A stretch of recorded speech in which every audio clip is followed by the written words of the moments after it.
আপনারা জানেন যে বাংলাদেশে যে এত বড় একটা আন্দোলন হলো তারা যেটা বলছেন, এবং তার নেপথ্যে কিন্তু এই বৈষম্য বিরোধী ছাত্র আন্দোলনের সবথেকে বড় ভূমিকা ছিল।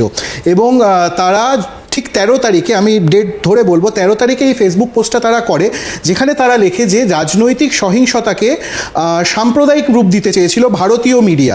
এবং ঘটনাচক্রে ইউএনের পক্ষ থেকে, ইউনাইটেড নেশনস মানে যে জাতিসংঘের মানবাধিকার কমিশনের পক্ষ থেকে 12 তারিখ একটা রিপোর্ট প্রকাশ করা হয়েছিল এই বাংলাদেশের টোটাল যে এই একটা রক্তক্ষয়ী আন্দোলন হলো এবং তারপরে সেখান থেকে শেখ হাসিনাকে চলে আসতে হলো এবং সব কিছু নিয়ে তারা একটা কিন্তু প্রায় 114 পাতার একটা রিপোর্ট তারা প্রকাশ করেছিল। এবং সেই রিপোর্টের ভিত্তিতে কিন্তু এই বাংলাদেশের বৈষম্য বিরোধী ছাত্র আন্দোলন দাবি করলো যে ভারতীয় মিডিয়া এবং দেশের কুচক্রী মহল নাকি সাম্প্রদায়িক। একটু আমি শহীদুলদার কাছে যাব, দাদা জানতে চাইবো এই যে বৈষম্য বিরোধী ছাত্র আন্দোলনের ব্যানারে যারা লিখছেন এরা কারা? ধন্যবাদ।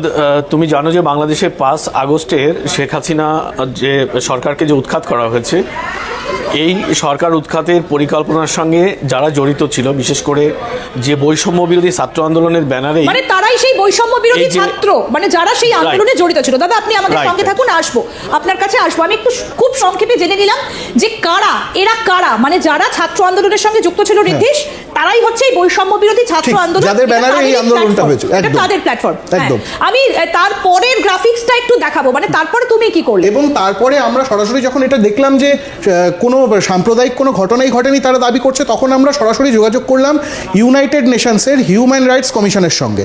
এই যে ইনি কে, এই যে জেরেমি লরেন্স, ইনি কে? আমরা যখন যোগাযোগ করি ইউনাইটেড নেশন অর্থাৎ জাতিসংঘের মানবাধিকার কমিশনের সঙ্গে আমরা যোগাযোগ করে জানতে চাই যে এরকমভাবে দাবি করা হচ্ছে যে বাংলাদেশে নাকি কোনো সাম্প্রদায়িক হিংসার ঘটনাই ঘটেনি, এই ঘটনা কি সত্যি, এটার মধ্যে কতটা সত্যতা রয়েছে, এবং বলা হচ্ছে শুধু ভারতীয় মিডিয়া এই ঘটনা ঘটেছে, এটা কি সত্যি?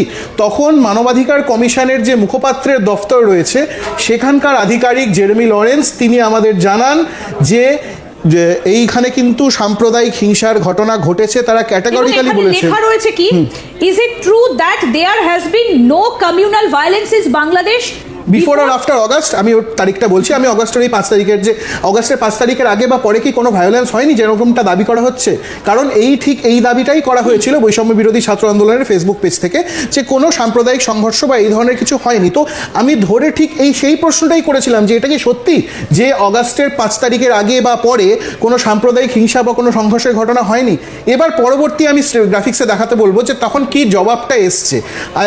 অনেক কিছু লেখা হয়েছে যে আমরা ডকুমেন্ট করেছি, এবং তারপরে যেটা লেখা হয়েছে, it also describes a broad pattern of violence and human rights abuses against specific communities such as Hindus, Ahmadiyya Muslims and indigenous people from the Chittagong hill tribes. মানে এই রিপোর্টে হিন্দু, আহমদিয়া, মুসলিম এবং পার্বত্য চট্টগ্রামের আদিবাসীদের মতো নির্দিষ্ট সম্প্রদায়ের বিরুদ্ধে হিংসা এবং মানবাধিকার লঙ্ঘনের প্রমাণ মিলেছে। দেখুন, আমরা কিন্তু স্পষ্ট করে দিলাম যে ঠিক কি বলা হয়েছিল, ইউনাইটেড নেশনসের রিপোর্টে কি উঠে এসেছিল, এবং শুরুতেই যেটা আমরা বলেছিলাম যে আজ তাক বাংলা কোনো ফেক খবর দেয় না, যেটা সত্যি সেটাই তুলে ধরার চেষ্টা করে। রিপোর্টে আমরা যাবো এরপরে, কিন্তু আমরা ডাইরেক্ট ইউনাইটেড নেশনস থেকে আমাদের এটা বলা হচ্ছে, একদম ইউনাইটেড নেশনস থেকে আমাদেরকে এটাই বলা হয়েছে যে প্রমাণ কিন্তু মিলেছে, মানবাধিকার লঙ্ঘনের প্রমাণ মিলেছে। আমরা ঠিক যেভাবে প্রমাণ করেছিলাম যে মোহাম্মদ ইউনূস তিনি যে অভিযোগগুলো আমাদের দিকে করেছিলেন, তার বইতে যেগুলো লেখা ছিল আমরা সেগুলোই দেখিয়েছিলাম। তার পাকিস্তান প্রীতি, পাকিস্তানের সঙ্গে ব্যবসা, সেই বিষয়েও কিন্তু আমাদেরকে চ্যালেঞ্জ করা হয়েছিল, এবং এটাও বলা হচ্ছে যে ভারতীয় মিডিয়া নাকি এটা করেছে। কিন্তু ইউনাইটেড নেশনস, ঋদ্ধিশ যে মেইলটা করেছিলেন তার উত্তরে কিন্তু ইউনাইটেড নেশনস বলছে যে মানবাধিকার লঙ্ঘনের প্রমাণ মিলেছে, অর্থাৎ ইউনাইটেড নেশনসও কিন্তু মেনে নিয়েছে যে মানবাধিকার লঙ্ঘন হয়েছে এবং সাম্প্রদায়িক হিংসা এবং হিংসার কথাও কিন্তু পাওয়া গিয়েছে। পরের প্লেটটাতে আসবো। হ্যাঁ, এবং তার সঙ্গে আমি আরও জানতে চেয়েছিলাম যে যা বলা হচ্ছে কোনো মৃত্যু হয়নি, এই ধরনের এটা কতটা সত্যতা রয়েছে? আপনারা বলছেন কোনো সাম্প্রদায়িক হিংসায় কোনো মৃত্যু হয়নি এই ধরনের, তখন কিন্তু হিউম্যান রাইটস কমিশনের পক্ষ থেকে সরাসরি এটা কোনো মৃত্যুর সংখ্যা কতজন মারা গিয়েছেন বা কিছু উল্লেখ করা হয়নি।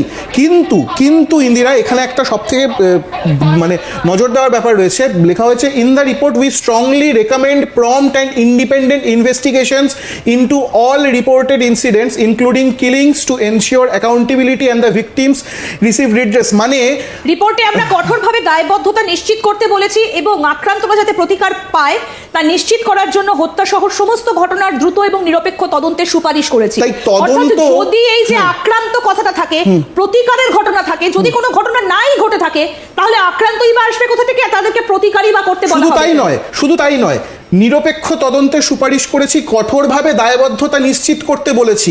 এই শব্দগুলোর ওপর কিন্তু নজর দিতে হবে। কঠোরভাবে মানে দায়বদ্ধতা কেউ নিতে চায়নি বা, এবং নিরপেক্ষ তদন্তের সুপারিশ করেছি। তদন্ত কতটা নিরপেক্ষ হচ্ছে, যে ঘটনাগুলো ঘটেছে তার প্রেক্ষিতে তদন্ত কতটা নিরপেক্ষ হয়েছে তা নিয়ে ইউনাইটেড নেশনসের কিন্তু কিছুটা এখানে সংশয়ও তুলে ধরা আমি হয়েছে। শহীদুলদার কাছে যাই, বাংলাদেশের বিশিষ্ট সাংবাদিক, যিনি এই সময়ে তাকে নিজের জায়গা পরিবর্তন করতে বাধ্য হয়েছিলেন। শহীদুল্লাহ, আপনি নিশ্চয়ই শুনতে পেলেন যে ইউনাইটেড নেশনসের রিপোর্টে তারা কিন্তু স্পষ্টত সেটা স্বীকার করে নিয়েছেন। আপনি নিজের চোখে দেখেছেন সেই সময় কি ঘটেছিল। আমি আপনার কাছে জানতে চাইবো, এটা কি সত্যিই ভারতীয় মিডিয়ার প্রপাগান্ডা, নাকি এই ঘটনাগুলো ঘটেছিল যেটা ইউনুস প্রশাসনের তার যারা কর্মকর্তা তারা মানতে চাইছেন না? অ্যাকচুয়ালি বাংলাদেশে 5 আগস্ট শেখ হাসিনা সরকার উৎখাতের পর সেই সময় থেকেই বাংলাদেশের যারা আওয়ামী লীগের নেতাকর্মী এবং সংখ্যালঘু সম্প্রদায় তারা হামলার শিকার হয়, এবং এটা কিন্তু ম্যারাথনভাবে হয়। 5 আগস্ট বিকাল থেকে টিল নাও আজ পর্যন্ত বাংলাদেশে সংখ্যালঘু নির্যাতনের ঘটনা ঘটে আসছে, এবং 5 আগস্ট রাতে এবং 6, 7, 8 তিন দিনে কম করে হলেও 250 মানে 200 থেকে 250 জন আওয়ামী লীগ সমর্থক এবং সংখ্যালঘু সম্প্রদায়ের মানুষকে হত্যা করা হয়েছে, এবং এই সময়ের মধ্যে প্রায় 2000-এর উপরে বাড়িঘরে হামলা, লুটপাট এবং অগ্নিসংযোগ করা হয়েছে। এবং এই সময় তোমার মনে থাকতে পারে ইন্দিরা, যে ঢাকার রাজপথে একটি সনাতনীদের বিক্ষোভ শুরু হয়েছিল 7 আগস্ট, এবং সেই 7 আগস্টে কিন্তু হাজার হাজার সনাতনী ধর্মের মানুষেরা তারা রাস্তায় নেমে এসেছিল। তাহলে নির্যাতিত না হলে, নিপীড়িত না হলে তারা কেন নেমে এসেছিল? বেসিক্যালি নির্যাতন নিপীড়নটা ব্যাপকভাবে হয়েছে, এবং মাইনরিটিদের উপরে এত ভয়াবহ নির্যাতন নিপীড়ন স্বাধীনতার পরে আর কখনো হয়নি। কারণ এইটা মূলত আমি বারবার একটা কথাই বলি, যে এই হামলাটি ছিল মূলত একটা জঙ্গি হামলা, এবং এই জঙ্গি হামলাটা টার্গেট ছিল মুক্তিযুদ্ধের সপক্ষের শক্তি এবং মাইনরিটি সম্প্রদায়। কারণ মাইনরিটি সম্প্রদায় হামলার শিকার হওয়ার প্রধান কারণ হচ্ছে যে এই যে ধর্মীয় যে জঙ্গিরা, ধর্মীয় মৌলবাদীরা, তারাই মূলত এই হামলাগুলোর নেপথ্যে কাজ করেছিল, এবং তারাই এই হামলাগুলোতে নেতৃত্ব দিয়েছে। বিশেষ করে আমরা দেখেছি যে মন্দিরগুলোতে ভাঙচুরের ঘটনা ঘটেছে, হিন্দুদের ব্যবসা প্রতিষ্ঠানগুলো লুটপাট করা হয়েছে, বাড়িঘর জ্বালিয়ে দেওয়া হচ্ছে, মেয়েদের, নারীদের রেপ করা হয়েছে। এই ঘটনাগুলো কিন্তু বিভিন্ন আন্তর্জাতিক গণমাধ্যমে এসেছে। এখন বাংলাদেশের গণমাধ্যম ইউনুসের যে মানে ডক্টর ইউনুসের যে প্রেস উইং আছে, এরা মূলত একটা প্রোপাগান্ডা সেল তৈরি করেছে, যেখান থেকে ওরা নিজেদের মতো প্রোপাগান্ডা ছড়াচ্ছে। এবং এই প্রোপাগান্ডা আমাদের নামে আগেও এই প্রোপাগান্ডা করা হয়েছিল, এবং আমরা ধরে ধরে দেখিয়ে দিয়েছিলাম। আজকে ইউনাইটেড নেশনস আমাদেরকে যে উত্তর দিয়েছে, ঋদ্ধিশকে যে উত্তর দিয়েছে মেলের সেইটা যদি একটু সময় দাও, আমি ইউনাইটেড নেশনের এই যে রিপোর্টটি সেটা নিয়ে বলছি, যে 5 আগস্টে নয়, এই ইউনাইটেড নেশনকে কিন্তু আমন্ত্রণ জানানো হয়েছিল শেখ হাসিনার পক্ষ থেকে। এটা জানানো হয়েছিল 26শে জুলাই। একদম শহীদুল্লাহ, আমরা এই রিপোর্টটাতে আসবো, আমরা এই রিপোর্টটার ডিটেইলসে আলোচনা করব, যে সেই রিপোর্টে কি বলা হয়েছিল এবং কেন আমাদের ফ্যাক্ট চেক টিমের মেম্বার ঋদ্ধিশ এই ফ্যাক্ট চেকটা করতে বাধ্য হলেন। আমরা সেইটাতে আসবো। এবার আপনি আমাদের সঙ্গে থাকুন। এবার আমরা দেখাবো প্রত্যেকটা লাইন ধরে ধরে যে ঠিক কি বলা হয়েছিল রিপোর্টে, এবং তারপরে কিভাবে এই তদন্ত এগোলো। নজর রাখুন।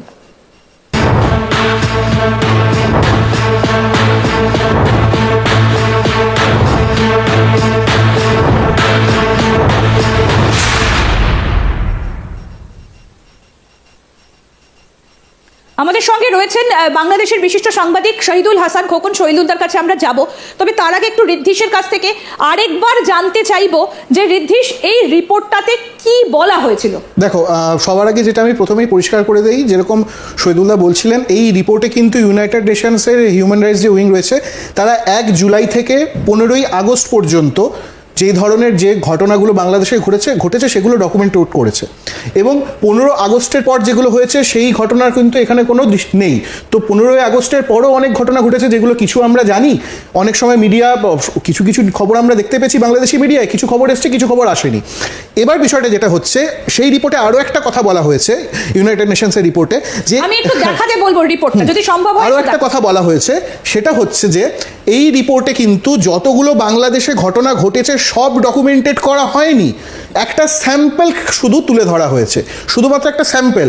ঠিক যেরকম আমি 230 নম্বর পয়েন্টে যে কথাটা বলা হয়েছে, সেই যে 230 নম্বর পয়েন্টে যেটা বলা হয়েছে তার একটা বাংলা আমি অনুবাদ এখানে লিখে এনেছি, যেটা আমি দেখাতে চাই। এখানে ইউনাইটেড নেশনসের রিপোর্টে বলা হয়েছে নির্দিষ্ট সম্প্রদায়ের বিরুদ্ধে হিংসা চালানোর একটি বিস্তৃত প্যাটার্ন লক্ষ্য করা গেছে। কথাটা কিন্তু খুব গুরুত্বপূর্ণ। অস্থির পরিস্থিতি এবং বিভিন্ন থানা দখল নেবার ফলে ক্ষমতার শূন্যতা সৃষ্টি হয়, যা আদিবাসী গোষ্ঠী, বিশেষ করে হিন্দু, পার্বত্য চট্টগ্রামের আদিবাসী গোষ্ঠী এবং আহমদিয়া মুসলমানদের জন্য পরিস্থিতি আরো ঘোরালো করে তোলে। আমি এবার শহীদুলদার কাছে যাব। শহীদুলদা, আপনি বলছিলেন খানিকক্ষণ আগে যে এই রিপোর্টটাতে কি রয়েছে, এবার আমি আপনার কাছ থেকে এই যে ইউনাইটেড নেশনস তাদের বক্তব্য, তাদের রিপোর্ট সম্পর্কে একটু বিস্তারিত জানবো। যেমনটি আমি বলছিলাম যে আসলে ইউএন যে রিপোর্টটি প্রকাশ করেছে বা ইউএন যে তদন্তটি করেছে বাংলাদেশের এই জুলাই আগস্ট অভ্যুত্থান এবং তার পরবর্তী সময়ের হত্যাকাণ্ড, নির্যাতন, নিপীড়ন নিয়ে, সেখানে যে বিষয়টি হয়েছে সেটি হলো এটি কিন্তু 26শে জুলাই শেখ হাসিনা আমন্ত্রণ জানিয়েছিলেন, যখন শেখ হাসিনার বিরুদ্ধে ছাত্র হত্যাকাণ্ডের অভিযোগ উত্থাপিত হচ্ছিল। সেই সময়টাতে উনি বিশ্ব সম্প্রদায় এবং জাতিসংঘকে আবেদন করেছিলেন যে আপনারা আসুন, প্রকৃত ঘটনা উদ্ঘাটন করুন। এরপরে যে কোনো কারণে 5ই আগস্টে ওনার পতনের পর জাতিসংঘকে আবার ডক্টর মোহাম্মদ ইউনূসের পক্ষ থেকে আহ্বান জানানো হয় এটি তদন্ত করার জন্য, এবং তদন্তের জন্য একটি টিম বাংলাদেশে আসে। কিন্তু এখানে একটি প্রশ্ন হচ্ছে, এই তদন্তটি কোনোভাবেই নিরপেক্ষভাবে হয়নি। কেন হয়নি? কারণ 5 আগস্টের পরে বিরোধী দলের মতাদর্শের যারা এই হত্যাকাণ্ডের শিকার হয়েছেন বা যারা নির্যাতন নিপীড়নের শিকার হয়েছেন, তাদের পরিবার বা অন্য কেউ বাড়িতে বা দেশে অবস্থান করতে পারেনি। সেই পরিস্থিতিতে এক পক্ষের দ্বারা তারা গাইড হয়েছেন এবং সরকারের নির্দিষ্ট কিছু লোকজন তাদেরকে ইনফরমেশনগুলো দিয়েছে। কারণ একটা বিদেশি সংস্থা যখন একটি দেশের মধ্যে আসে, নিশ্চয়ই তাদের গাইডের প্রয়োজন হয়। এবং বাংলাদেশের গণমাধ্যম 5 আগস্টের পর থেকে কোনো রকমভাবেই বিরোধী দলের পক্ষে কোনো কথা লেখেনি, বা হত্যাকাণ্ড, নির্যাতন, নিপীড়ন, এই সংখ্যালঘু নির্যাতন, এগুলো নিয়ে কোনো কথা তারা বলেনি। যে কারণে এই রিপোর্টটি পক্ষপাত দুষ্ট হয়েছে। এবং ইভেন আমরা কিন্তু এই রিপোর্টটি প্রকাশের দিন বিভিন্ন ছাত্র সমন্বয়ক, জামাত ইসলামের যে ছাত্র সংগঠন, ছাত্র শিবির, তাদের নেতাদেরকে আমরা ফেসবুক স্ট্যাটাস দিতে দেখেছি। তারা সেখানে বলেছে যে আমাদের সৌভাগ্য ছিল যে এই রিপোর্ট তৈরির সঙ্গে আমরা ছিলাম, এই ইনফরমেশন কালেক্টের সঙ্গে আমরা ছিলাম। তাহলে এই রিপোর্টটা মূলত একপক্ষীয় একটি রিপোর্ট। তো ভারতীয় গণমাধ্যম মূলত যে কাজটি করেছে, 5 আগস্ট থেকে পরবর্তী সময়ের হত্যাকাণ্ড, নারী নির্যাতন, সংখ্যালঘু নির্যাতন, আওয়ামী লীগ নেতাকর্মী নির্যাতন, খুন, রাহাজানি, এটা 100% রাইট। আমার মনে হয় যে ভারতীয় গণমাধ্যম 60%ও দেখাতে পারেনি, কারণ তাদের তো ওখানে খুব বেশি সোর্স নেই। এর চেয়ে অনেক বেশি ঘটনা বাংলাদেশে ঘটেছে। আর বাংলাদেশের গণমাধ্যম নিয়ন্ত্রিত, ডক্টর মোহাম্মদ ইউনূস কিছু সাংবাদিককে তার প্রেস উইংয়ে নিয়োগ দিয়েছে শুধুমাত্র এই গণমাধ্যমের কণ্ঠরোধ করার জন্য। এবং বাংলাদেশে কিন্তু এই গণমাধ্যমগুলোতে কথা বলার কারণে অনেক সাংবাদিকের চাকরি গেছে। এটা আজ তাক বাংলাও সেই রিপোর্ট করেছে যে 5 জন সাংবাদিকের চাকরি চলে গেছে। এই যে যারা বৈষম্য বিরোধী ছাত্র আন্দোলন, তুমি শুরুতে বলছিলে, এরা মূলত সরকারের পার্ট। এদের প্রতিনিধিরা 2 জন সরকারে ছিল, একজন আজকে পদত্যাগ করেছে, 3 জন সরকারে ছিল। ইভেন এরাই কিন্তু গভর্নমেন্ট কিভাবে পরিচালিত হবে, কারা কোন পদে বসবে, কারা কোথায় যাবে, এরাই নিয়ন্ত্রণ করে থাকে। রাইট। সুতরাং এই যে রিপোর্টটি, যেটি ঋত্বিক বলল যে এই রিপোর্টটি পক্ষপাত দুষ্ট, একদম ঋদ্ধিশের যে কাজটা করেছে সেটাতে কিন্তু এটাই স্পষ্ট। আমি শহীদুলদা পরেরটা দেখাবো, ঋদ্ধিশের কাছে যাব যে 6 নম্বর গ্রাফিক্স প্লেটটা আমি প্রোডাকশন টিমকে বলবো দেখানোর জন্য, যে সেখানে কি রয়েছে আমি একটু দেখাতে বলবো যে আর কি রয়েছে। Riddhish, 232 number point. 232 number point. এই 232 নম্বর পয়েন্টের হেডিংয়েই আমি দেখতে পাচ্ছি attacks on Hindu homes, businesses and places of worship and related displacement. মানে হিন্দুদের ঘরে, ব্যবসায়, তাদের উপাসনাস্থলে মানে তাদের হামলা হয়েছে এবং যে কারণে তাদের নিজে বাস্তুচ্যুত হতে হয়েছে। এবার এটার পুরো প্যারাগ্রাফটা যদি আওয়ামী লীগ সরকার পতনের পর হিন্দুদের বাড়িঘর, ব্যবসা প্রতিষ্ঠান এবং উপাসনালয়ে ব্যাপক আক্রমণের খবর পাওয়া যায়। বিশেষ করে ঠাকুরগাঁও, লালমনিরহাট এবং দিনাজপুরের মতো গ্রামীণ এবং ঐতিহাসিকভাবে প্রসিদ্ধ যে জায়গাগুলো সেই জায়গাগুলোতে কিন্তু এই ধরনের ঘটনা ঘটেছে উত্তেজনাপূর্ণ এলাকায়। সেই সঙ্গে সিলেট, খুলনা, রংপুরের মতো অন্যান্য স্থানেও হামলা চলে। এই ধ্বংসযজ্ঞ বিশেষ করে সেই সব এলাকায় হয়েছিল যেখানে মানুষ আওয়ামী লীগের প্রতি সহানুভূতিশীল বলে মনে করা হতো, কারণ হিন্দুরা এই রাজনৈতিক দলের সঙ্গে যুক্ত বা এর সমর্থক বলে একটা বদ্ধমূল ধারণা প্রচলিত রয়েছে। অর্থাৎ যেটা শহীদুল্লাহ আমাদেরকে জানাচ্ছিলেন যে আওয়ামী লীগ চলে যাবার পর বা আওয়ামী লীগকে সরিয়ে দেবার পর কিন্তু এই ঘটনাগুলো ঘটেছে। ইউএনের রিপোর্টে সেটা উল্লেখ করা রয়েছে, কিন্তু মোহাম্মদ ইউনূস সেটা কিছুতেই মানতে চাইছেন না। পরের গ্রাফিক্স প্লেটটাতেও আমি একটু আসতে বলবো আর কি কি বলা হয়েছে সেখানে। হ্যাঁ, পরের গ্রাফিক্স প্লেট হচ্ছে, আমি বলছি রিন্দিরা, 233 নম্বর পয়েন্ট। এই 233 নম্বর পয়েন্টে এই রাষ্ট্রপুঞ্জের মানবাধিকার কমিশনের প্রতিনিধিরা কয়েকজন হিন্দুদের সঙ্গে সাক্ষাৎ করেছিলেন সেখানে, এবং সেখানে কি উঠে আসছে আমি দেখছি। এই 233 নম্বর পয়েন্টে লেখা হয়েছে হিন্দুদের ব্যবসা, বাড়ি, জমি এবং ধর্মীয় স্থানগুলিকে টার্গেট করা হয়েছে, হিন্দুদের মালিকাধীন দোকানগুলিকেও লুট করা হয়েছে, অপর্যাপ্ত পুলিশি পদক্ষেপের ফলে আরও জটিলতা দেখা দেয়, যা এরপরে যা লেখা হয়েছে, অপর্যাপ্ত পুলিশি পদক্ষেপের ফলে আরো জটিলতা দেখা দেয়, যা দায় মুক্তি পদক্ষেপের ফলে আরো জটিল হয়ে যায় এবং সম্ভাব্য রাজনৈতিক উদ্দেশ্যে। এইটা কিন্তু খুব ইম্পর্টেন্ট, সম্ভাব্য রাজনৈতিক উদ্দেশ্যে পুলিশের যে মানে পুলিশ যে কোনো হাত পা গুটিয়ে বসেছিল একটা সময়, সেটা কিন্তু যে পুরোপুরি রাজনৈতিক উদ্দেশ্যে পুলিশ হাত পা গুটিয়ে বসেছিল, এটা খোদ ইউএন এর রিপোর্ট বলছে। মন্দির ভাঙচুর করা হয়েছে, আরো এখানে এক সাক্ষাৎকারী বলেছেন ঠাকুরগাঁওয়ে হিন্দু শ্মশান এবং মন্দির ভাঙচুর করা হয়েছে। অন্যান্য প্রত্যক্ষদর্শীরা বর্ণনা করেছেন তাদের সম্পত্তিতে হামলার পর সাম্প্রদায়িক হিংসার ভয়ে সেই গ্রামগুলি থেকে প্রায় 3-4 হাজার হিন্দু ভারতের সীমান্তের কাছে এসেছিল আশ্রয় নিতে, কিন্তু বিএসএফ তাদের ফিরিয়ে দিয়েছে। তো এখানে যেটা দেখা যাচ্ছে, ভারতীয় মিডিয়া কিন্তু এই কথাগুলো বলছে না, এই কথাগুলো খোদ ইউএন এর রিপোর্টে বলা হচ্ছে যে তাদের মন্দিরে হামলা। এই জায়গাটায় শহীদুল্লাহর কাছে যাব। শহীদুল্লাহ, ইউএন এর রিপোর্টেই কিন্তু স্পষ্ট যে এই ঘটনাগুলো ঘটেছে, তারপরেও মোহাম্মদ ইউনূস তিনি লোকানোর চেষ্টাটা কেন করছেন? এটা তো ইউএন এর রিপোর্টে স্পষ্ট বলা রয়েছে, 3 থেকে 4 হাজার হিন্দু পরিষ্কার লেখা রয়েছে। দেখো, এটি তো আমি বারবার একটা জিনিস বলে এসেছি যে বাংলাদেশে যে ছাত্র আন্দোলনের নামে যেটি হচ্ছে সেটি একটি জঙ্গিপনা এবং একটা জঙ্গি হামলা। যে হামলাকে আড়াল করতে ডক্টর মোহাম্মদ ইউনূস বাংলাদেশের গণমাধ্যমকে নিয়ন্ত্রণ করেছে, এবং তাদের প্রধান উদ্দেশ্য হচ্ছে যে আন্তর্জাতিক গণমাধ্যমে এই খবরাখবরগুলো যাতে না ওঠে সেটা নিয়ন্ত্রণ করা, এবং সেদিক দিয়েই 5 আগস্ট থেকে তারা সেই দিকেই ধাবিত হয়। এবং আমরা কিন্তু একটা জিনিস এখানে ইউএনের রিপোর্টে খুব ভালোভাবে আসেনি, কারণ তারা স্বীকার করেছে ইউএন যে আমাদের অনেক বিষয় আমরা তুলে আনতে পারিনি, সেটি হলো পুলিশ হত্যাকাণ্ড। বাংলাদেশে প্রায় 3000 পুলিশ হত্যাকাণ্ডের শিকার হয়েছে, যাদের প্রায় 400-র মতো থানা পুলিশ স্টেশনে হামলা হয়েছিল, সেগুলো অগ্নিসংযোগ করে পুড়িয়ে দেওয়া হয়েছে। শুধু কি তাই, সেখানে যত অস্ত্র ছিল, পুলিশের যত অস্ত্র ছিল, সেগুলো লুট করে নেওয়া হয়েছে। এবং এই সুযোগটাই কিন্তু কাজে লাগিয়েছে এই জঙ্গিরা সংখ্যালঘু নির্যাতনের ক্ষেত্রে, আওয়ামী লীগ নেতাকর্মীদের নির্যাতনের ক্ষেত্রে। তো এই বিষয়গুলোকে ধামাচাপা দেওয়ার জন্য এই ডক্টর মোহাম্মদ ইউনূস তার একটি টিম তৈরি করেছে প্রেস উইং নামে, যে টিমটির কাজই হচ্ছে মূলত সব কিছু অস্বীকার করা এবং মানে মিথ্যে দিয়ে এই সত্যটাকে ঢেকে রাখার জন্য। এবং তারা প্রতিটা সময় তাদের একটা অ্যান্টি ইন্ডিয়ান কথাবার্তা প্রোপাগান্ডা সেল আছে, সেখান থেকে এগুলো ছড়ানো হয়। আর তাদের প্রধান শক্তি এই বৈষম্য বিরোধী ছাত্ররা। তারা তাদের এই সার্কেল থেকে, তাদের এই অবস্থান থেকে ভারত বিদ্বেষী কথাবার্তা বলে। এবং তুমি জানো যে বাংলাদেশে এই মুহূর্তে একটি অ্যান্টি ইন্ডিয়ান সেন্টিমেন্ট কাজ করছে, যাদের কাজই সারাদিন ভারতকে গালিগালাজ করা, ভারতের দোষ খোঁজা। তো সেটিই তারা খুঁজছে। আসলে ভারতীয় মিডিয়া যা করেছে, আমি একটু আগে যেটা বললাম, সেটা কম করেছে। তারা হয়তো 50 to 60% তারা বলতে পেরেছে, কিন্তু এই সংখ্যাটা আরও অনেক বেশি, আরও অনেক উপরে। সুতরাং আজ তাক বাংলা শুধু না, ভারতীয় মিডিয়া যা করছে সেটা সত্য, এটা নিয়ে কোনো কনফিউশন নেই। এটা জাস্ট ইউএনও স্বীকার করে নিয়েছে যে ভারতীয় মিডিয়া যেটা দেখাচ্ছে সেটা আসলেই সত্যি। আমি পরেরটাই দেখাই, ঋদ্ধিশ খুব সুন্দরভাবে একই সঙ্গে এই যে রিপোর্টটা ইউএনের এবং কোথায় কোথায় এগুলো বলা হয়েছে। এবার হচ্ছে বাংলাদেশ পুলিশ কি বলছে, আমি এখানে একটা ভূমিকা দিয়ে দিতে চাই। সেটা হলো বাংলাদেশ পুলিশের স্টেটমেন্টের আগে এখানে বাংলাদেশের হিন্দু বুদ্ধ খ্রিস্টান ইউনিটি কাউন্সিলের নামক একটি বেসরকারি প্রতিষ্ঠান রয়েছে। তারা কিন্তু পুলিশকে জানায় যে এরকম 1769টা হামলার কথা তারা জানায় এই বাংলাদেশের হিন্দু বুদ্ধ খ্রিস্টান ইউনিটি কাউন্সিল। এবং এর মধ্যে পুলিশ খতিয়ে দেখে তারা বলে যে এর মধ্যে 1234টা ঘটনাই নাকি রাজনৈতিক প্রতিহিংসার কারণে, তার মধ্যে 161টা ভুয়ো ছিল এবং মাত্র 20টা নাকি সাম্প্রদায়িক হিংসার কারণে। আমি শহীদুলদার কাছে একটা প্রশ্ন করতে চাইবো ইন্দিরা।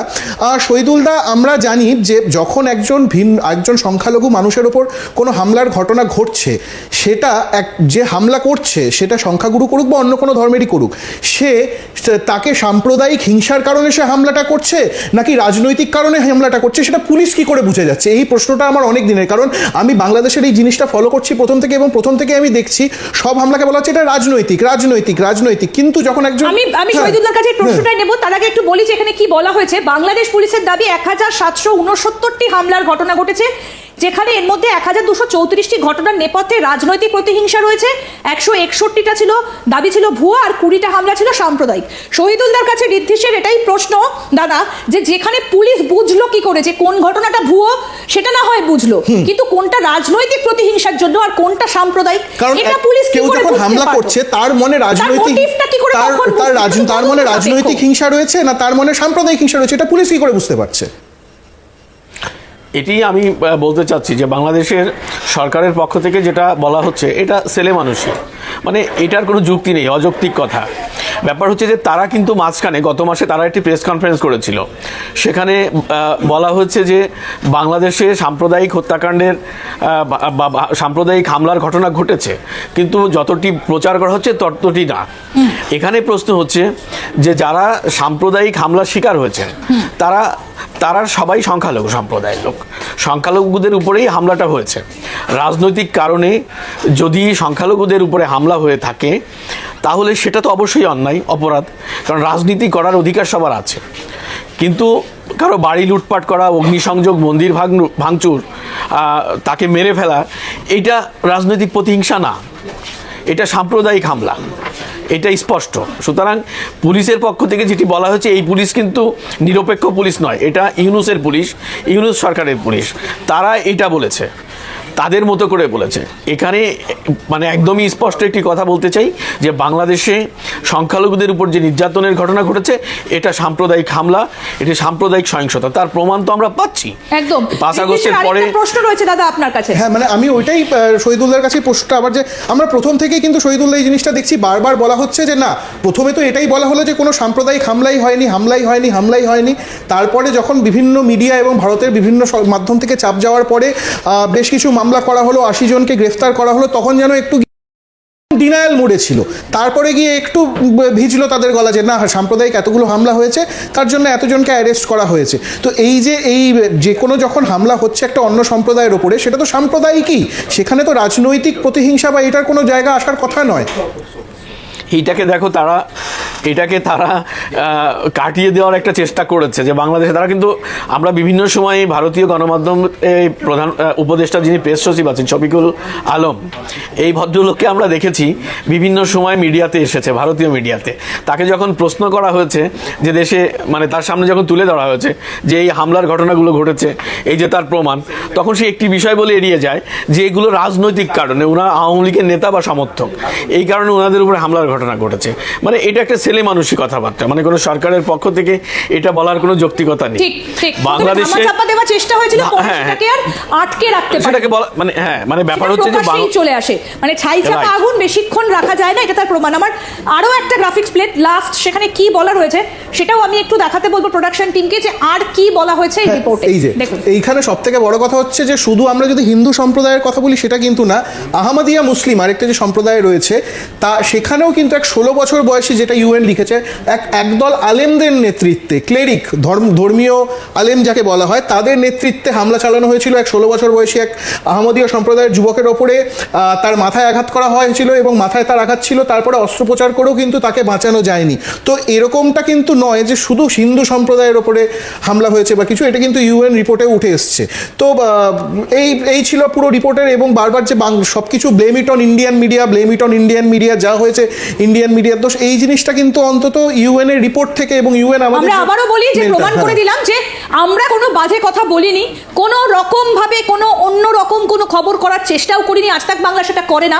মোহাম্মদ ইউনূস, নিশ্চয়ই আপনার মনে আছে যে আপনারাও এই অভিযোগটা এনেছিলেন যে আজ তাক বাংলা নাকি আপনাদের সব খবর সঠিকভাবে দেখাচ্ছে না। আমি সেদিনও ধরে কোট করে বলে দিয়েছিলাম আপনার পাকিস্তান প্রীতির খবর, আপনি কিভাবে আপনার বাবার ক্যাশ বাক্স থেকে টাকা চুরি করতেন, তার সমস্ত প্রমাণ আমরা দিয়ে দিয়েছিলাম। এবং আজকেও ইউএন এর রিপোর্ট ধরে আমরা দেখিয়ে দিলাম যে কিভাবে সংখ্যালঘুদের উপর আক্রমণের ঘটনা ঘটেছে এবং কিভাবে এই পুরো বিষয়টা ঘটেছে। আজ তাক বাংলা এবং একই সঙ্গে ইউনাইটেড নেশনসের যে তদন্ত, সেই যৌথ তদন্তে আমরা আজকে প্রমাণ করে দিলাম যে ভারতের মিডিয়া একটাও বাইরে কথা বলেনি, একটাও বেশি কথা বলেনি। এই ধরনের ঘটনাগুলো ঘটেছে। আমি শহীদুল্লাহর কাছে যাব। দাদা, বাংলাদেশে এইরকম ঘটনা ঘটেছিল বলেই আপনাদের মতো সাংবাদিকদেরকে লুকিয়ে থাকতে হয়েছিল, আত্মগোপন করতে হয়েছিল। নিশ্চয়ই এরকম, আমি তো বললাম যে প্রথম থেকেই বাংলাদেশের এই হামলাগুলোকে ভিন্ন খাতে প্রভাবিত করার চেষ্টা করা হয়েছে এবং সেটা পরিকল্পিতভাবে। কারণ বাংলাদেশে 5 আগস্ট শেখ হাসিনা উৎখাতের পিছনে সবচেয়ে বড় শক্তি কাজ করেছে আইএসআই, এবং এই আইএসআই এর হাত ধরেই এই জঙ্গিরা বাংলাদেশে এই তাণ্ডব চালিয়েছে এবং এখন পর্যন্ত চালিয়ে যাচ্ছে। তার প্রমাণ কিন্তু ভারতের সেনাপ্রধান গত 2 দিন আগে বলেছেন, তার একটা 3-4 দিন আগে বলেছেন একটা ইন্টারভিউতে, আমরা দেখেছি যে সেখানে তিনি স্পষ্ট করে বলেছেন যে বাংলাদেশে আইএসআই তাদের অবস্থান করেছে এবং বিভিন্ন সীমান্তে, বিশেষ করে চিকেন নেক যেটাকে ভারত বলে থাকে আমাদের একটি সীমান্তেও, সেই চিকেন নেকে আইএসআই এর কর্মকর্তারা পরিদর্শন করেছেন। সুতরাং তারা এটা যে পরিকল্পিতভাবে তারা এই হামলার ঘটনাটা ভিন্ন খাতে প্রভাবিত করার চেষ্টা করছে এবং এটি যে ভারতকে অশান্ত করার একটি পরিকল্পনা, সেটা কিন্তু আমরা বুঝতে পারছি। এখন আর এটা নিয়ে নেই। আজকে কিন্তু বাংলাদেশের সেনাপ্রধান, আজকেই বাংলাদেশের সেনাপ্রধান একটি ভাষণে বলেছেন যে বাংলাদেশে এই যে জঙ্গিপনা বা মব সন্ত্রাস হচ্ছে, এটা বন্ধ করতে হবে। এই বন্ধ করা যদি না হয় বা এটা যদি চলতে থাকে, সেক্ষেত্রে যদি স্বাধীনতার সার্বভৌমত্ব বিপন্ন হয়, তার দায় আমি নেব না। তো সুতরাং এটি কিন্তু স্পষ্ট যে উনি প্রমাণ না পেয়ে, ওনার হাতে প্রমাণ না আসা পর্যন্ত কিন্তু এটা বলেনি যে এই মব সন্ত্রাসটা যে জঙ্গিরা করছে, এটিকে যে আড়াল করার জন্য সরকার চেষ্টা। উনি কাকে বলেছেন? উনি তো সরকারকেই বলেছেন যে তুমি ব্যর্থ। সেনাপ্রধান তো জনগণকে বলেন। আমরা একবার শোনাই ওয়াকারুজ্জামানের সেই যে বক্তব্য, সেই বক্তব্যটা আমরা একটা আপনাদেরকে শোনাই যে তিনি ঠিক কি বলেছেন। শুনুন আপনারা। আমি আজকে বলে দিলাম, নাইলে আপনারা বলবেন যে আমি আপনাদের সতর্ক করিনি। আমি সতর্ক করে দিচ্ছি আপনাদের। আমার অন্য কোনো আকাঙ্ক্ষা নাই। আমার একটাই আকাঙ্ক্ষা, দেশ এবং জাতিটাকে একটা সুন্দর জায়গায় রেখে ছুটি করা। I had enough. Was last 7-8 months I had enough. আমি চাই দেশ এবং জাতিকে একটা সুন্দর জায়গায় রেখে আমরা সেনানিবাসে। সেনাপ্রধানের বক্তব্য শোনালাম। তিনি স্পষ্ট বলছেন আই হ্যাড এনাফ, এবং উনি বলছেন জাতি এবং দেশটাকে একটা সুন্দর জায়গায় তিনি রাখতে চান। এই হচ্ছে সেনাপ্রধানের, বর্তমান বাংলাদেশ সেনাপ্রধানের হাল ছেড়ে দেবার অবস্থা। আমাদের আজকে সেনাপ্রধান তার বক্তব্যে একটি কথা পরিষ্কার করেছেন যে বাংলাদেশে গত 7 মাসে ছাত্র জনতার নামে যে মব সন্ত্রাস করা হয়েছে, জঙ্গিপনা করা হয়েছে, এই জঙ্গিপনার বরদাস্ত করা হবে না। যদি এটি চলমান থাকে, চলতে থাকে, তার দায় উনি নেবেন না, ওনার বাহিনী নেবেন না। এবং উনি এই কথার মধ্যে দিয়ে স্পষ্ট করেছেন যে ইউনূসের যে গভর্নমেন্ট, এটি একটি ব্যর্থ সরকার, এরা পুরোপুরি ব্যর্থ। এবং এখান থেকেও একটা প্রশ্ন উঠে আসে যে মোহাম্মদ ইউনূসের কি তাহলে দিন শেষ হয়ে গেল বাংলাদেশে? খুব স্বাভাবিক এই প্রশ্নটা উঠে আসে। আমাদের নজর অবশ্যই থাকবে। অনেক ধন্যবাদ দাদা আপনাকে। প্রত্যেক দিনের মতো আজও বলবো, সুস্থ থাকবেন, ভালো থাকবেন, নিরাপদে থাকবেন। বাংলাদেশের বিশিষ্ট সাংবাদিক শহীদুল হাসান খোকন আমাদের সঙ্গে সরাসরি ছিলেন। তিনি কি দেখেছেন, তার চোখে কি ধরা পড়েছে বাংলাদেশে, সেগুলো তিনি তুলে ধরলেন। একই সঙ্গে ঋদ্ধিশকেও অনেক ধন্যবাদ জানাই, যেভাবে ইউনাইটেড নেশনস ঋদ্ধিশ এই বিষয়গুলো তুলে ধরেছেন এবং তার সঙ্গে ইউনাইটেড নেশনস যে রিপ্লাই দিয়েছে, অর্থাৎ ফ্যাক্ট চেক পুরো বিষয়টাই যে সুন্দরভাবে তদন্তে উঠে এসেছে আজ তাক বাংলাতে, সমস্তটা দেখালাম। নজর থাকবে বাংলাদেশের পরিস্থিতির দিকে। এবং তার সঙ্গে আরও একবার বাংলাদেশের প্রধান উপদেষ্টা মোহাম্মদ ইউনূসকে বলবো যে ভারতীয় মিডিয়া যেটা দেখায় সেটা সঠিক দেখায়, ঠিক দেখায়। তার দিকে আঙুল তোলার আগে নিজের কাজটা একবার গুছিয়ে নেবেন।